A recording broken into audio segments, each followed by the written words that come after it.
देखिए बात करेंगे रिवर बोट प्रॉब्लम की। 10th maths, river boat problem, river boat problem.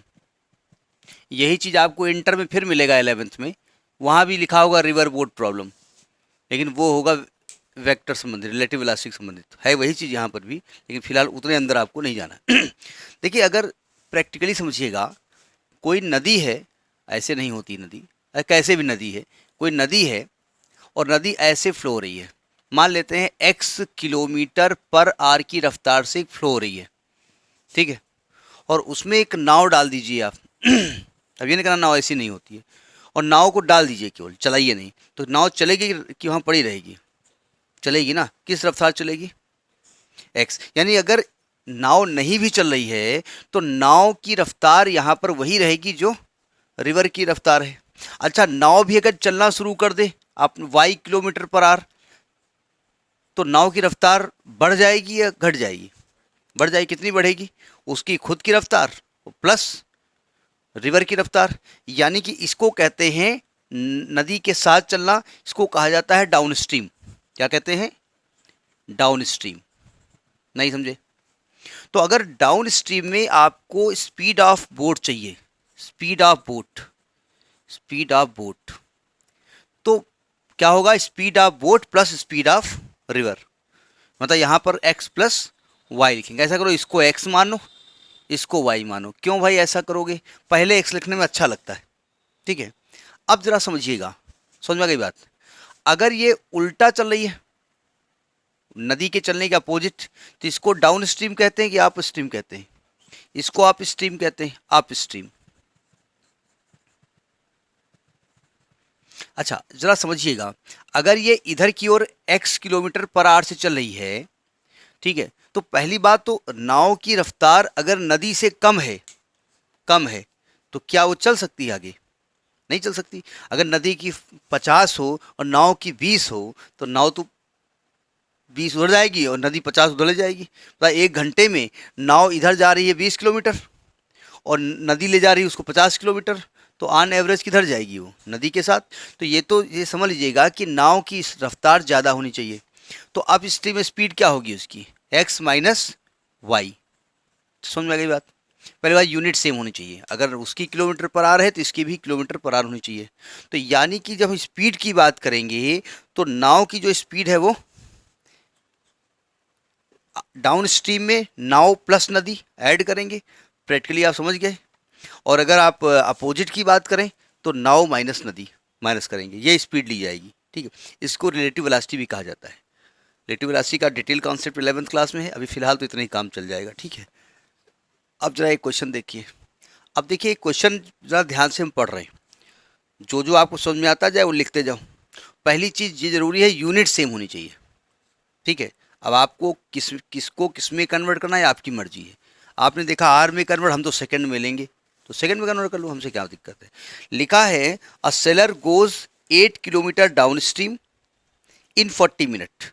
मतलब वो डाउन स्ट्रीम जाता है, डाउन स्ट्रीम बोले तो नदी के साथ, नदी के बहाव की तरफ जाता है, 8 किलोमीटर डाउन स्ट्रीम जाता है 40 मिनट में, एंड रिटर्न्स इन 1 आवर, और वापस लौट के आता है 1 घंटे में। तो कहते हैं find the speed of the seller in still water and speed of the current. Current का मतलब क्या होता है? स्ट्रीम, बहते हुए पानी को करंट कहते हैं। हिंदी में उसको चश्मा कहा जाता है। चश्मा वर्ड यूज़ किया था शुद्ध, अगर पानी बहता जहाँ है उसको चश्मा कहते हैं, ठीक है। हमें चश्मे से कोई मतलब नहीं है। तो देखो यहाँ पर पहले तो हम मान लेंगे, ये एक एग्जाम्पल है। कौन सा क्वेश्चन नंबर? जो भी क्वेश्चन नंबर है किसका? RD RS का, RS अग्रवाल का। क्वेश्चन क्या कह रहा है? देखो फर्स्ट केस पहले मान लेते हैं कि let speed of seller, speed of seller जो है वो है x किलोमीटर पर आवर। आपकी मर्जी है, आप किलोमीटर पर मिनट माने, आप सेंटीमीटर पर आवर माने, आपकी मर्जी, आपको कोई दिक्कत नहीं है। एंड स्पीड ऑफ करंट या स्पीड ऑफ रिवर कह दीजिए y किलोमीटर पर आवर। अब फर्स्ट केस देखिए जरा ध्यान से। फर्स्ट केस में हम लेंगे कि जब जो नाव है वो सेलर जो है डाउन स्ट्रीम में जाएंगी, for down stream motion, for down stream motion.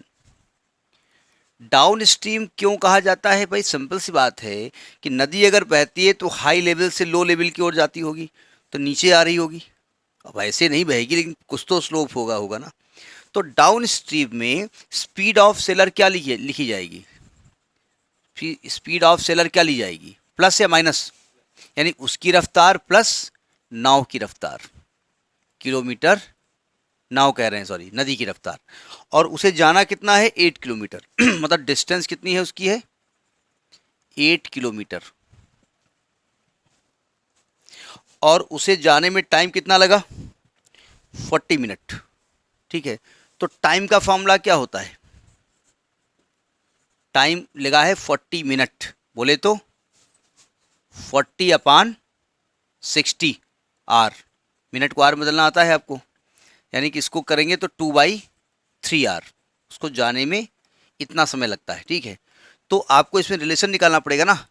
तो रिलेशन क्या होता है? स्पीड डिस्टेंस, और इसमें क्या रिलेशन होता है? Speed is equal to distance into time. पक्का?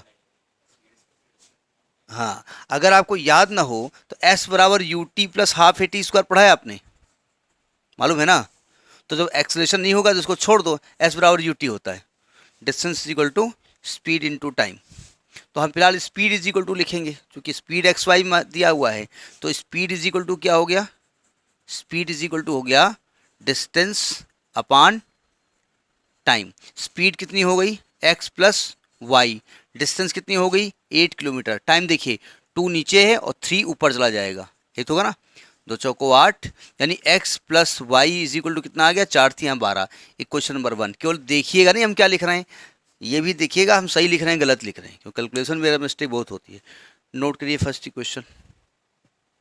तो इसको उधर लिखे दे रहे हैं हम x plus y is equal to 12। Equation number 1 डाल देते हैं। अब सेकेंड केस लेते हैं for the upstream motion.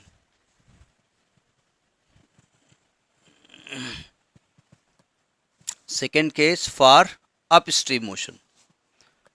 Second case upstream. Upstream मतलब अप स्ट्रीम क्यों कहा गया होगा? क्योंकि स्ट्रीम ऊपर से नीचे की ओर बहती है, हम उल्टा जा रहे हैं, ऊपर की ओर जा रहे हैं। ठीक है, अब स्पीड ऑफ सेलर कितनी हो जाएगी? Speed of sailor x minus y. हमने सेलर की एक्स इसलिए मानी है कि y माइनस एक्स लिखने में थोड़ा उल्टा ऐसा लगता है। ठीक है, डिस्टेंस कितनी हो जाएगी? बोले दी नहीं गई है।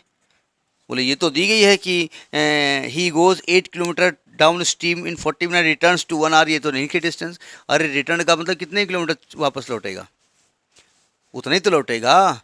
तो डिस्टेंस कितनी हो जाएगी? 8 किलोमीटर। और टाइम कितना लगा उसको? टाइम लगा 1 आवर। तो सब कुछ यूनिट तो सेम है, एक जैसी हैं। तो स्पीड इज इक्वल टू क्या होता है? Distance upon time. तो स्पीड हो गया x माइनस वाई और डिस्टेंस हो गया 8/1। ये क्वेश्चन नंबर 2 आ गया। ठीक है, इन दोनों को एक साथ लिखा जाए। नोट कर लिया? रब कर दें? अब एक साथ लिख देते हैं। आप तो लिखी हुई है, हम लिख रहे हैं केवल। x plus y is equal to 12 और x minus y is equal to 8। अब किस मेथड से सॉल्व करना है?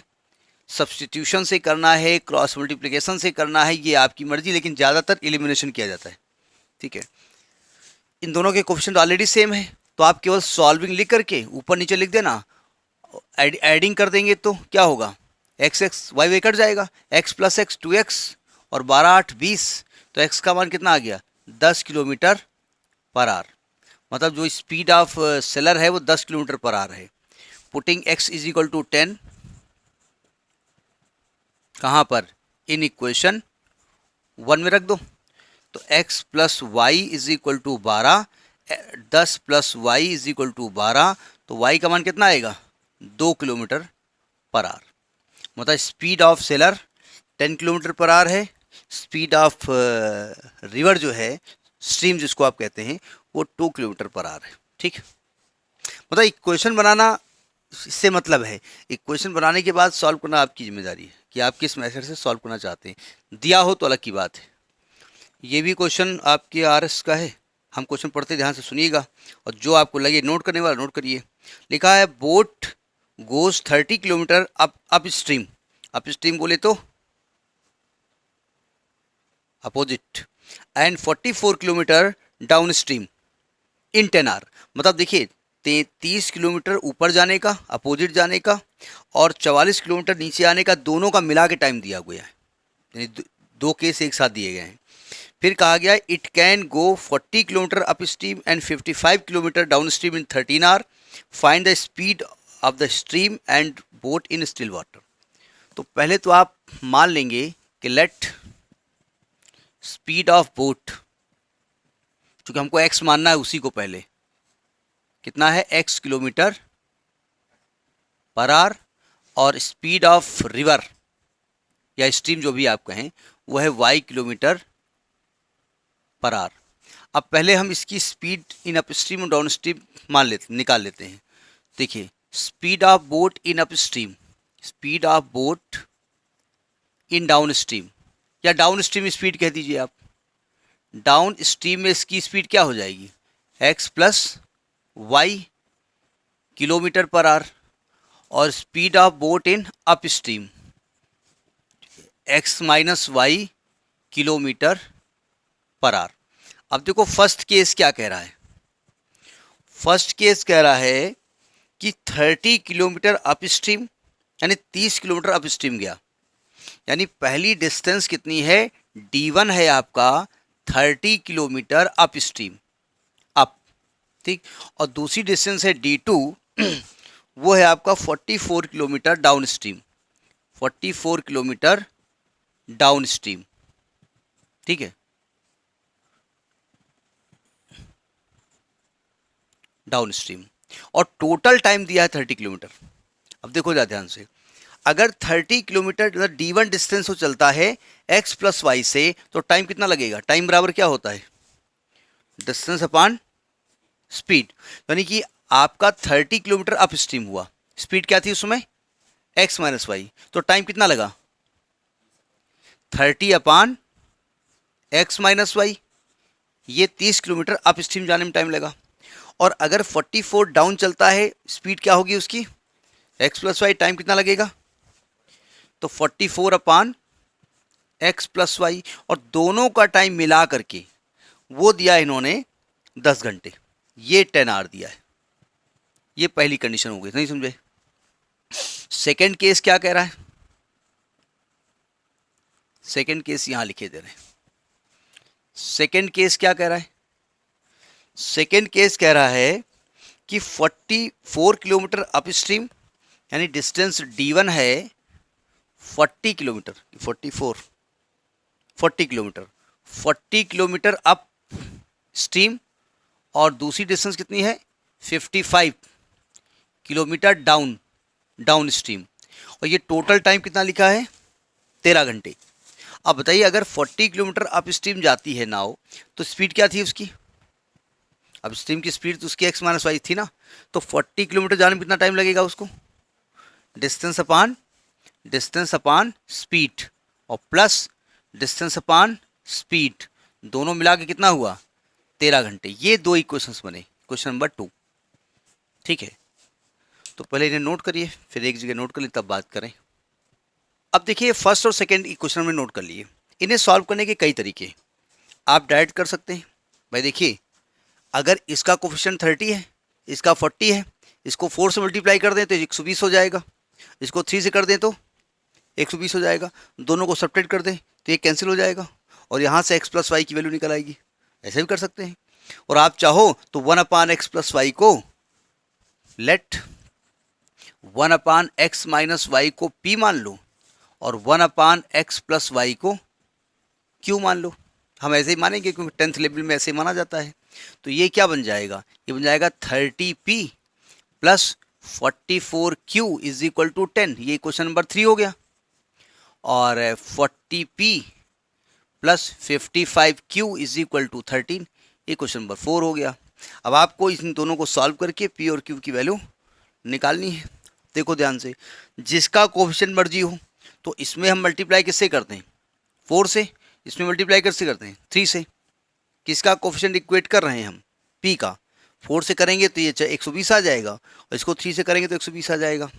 तो स्टेटमेंट लिखेंगे मल्टीप्लाइंग क्वेश्चन 3/4 एंड 4/3। देखो इसको 4 से करेंगे कितना आएगा 120p प्लस इसको 4 से किया तो 4 चौक 16 और 4 चौक 16 1 17। देखते हुए रहिएगा गलती कहीं ना हो जाए। इसको 40, इसको 3 से करेंगे तो 120p plus 3 15 15 1 16 Q is equal to 13 39। Subtract या ऐड दोनों को सब्ट्रैक्ट करेंगे सब्सट्रैक्ट करेंगे हैं। हाँ लोग सब्सट्रैक्ट भी करते हैं। Minus minus minus cancel. 176 में 165 माइनस करो कितना आएगा। पक्का। तुमने कहा 11 Q इज इक्वल टू यहाँ क्या आएगा 1 आएगा। देखो 11 Q एक्चुअली है क्या, Q क्या है 1/x प्लस वाई है ना। 1/x plus y is equal to 1। Actually यहां से क्या निकलेगा x plus y is equal to 11। ये क्वेश्चन आपका आया। ये क्वेश्चन नंबर डाल दीजिए इसको 5। समझ में आई बात नहीं आई। अच्छा Q की वैल्यू एक्चुअली क्या निकली यहां से, Q की वैल्यू निकली 1/11। इस Q का मान उठाइए और इक्वेशन नंबर 3 या 4 कहीं रख दीजिएगा। पुटिंग Q इन इक्वेशन 3 है क्या 30p प्लस 44। Q का मान कितना है 1/11 इज इक्वल टू 10। तो ये कितनी बार जाएगा 4 बार जाएगा। 4 उधर ले जाओ तो 30p इज इक्वल टू कितना आएगा 6। ये तो आएगा ना। और p is what, p is 1/x minus y. तो यानी कि इसको और लिख सकते हैं 30 into 1/x minus y is equal to 6। अगर मैं क्रॉस मल्टीप्लाई कर दूं x माइनस वाई को उधर ले जाऊँ 6 को उधर ले आऊँ तो क्या आ जाएगा x minus y is equal to 5। ये क्वेश्चन नंबर 6 आ गया।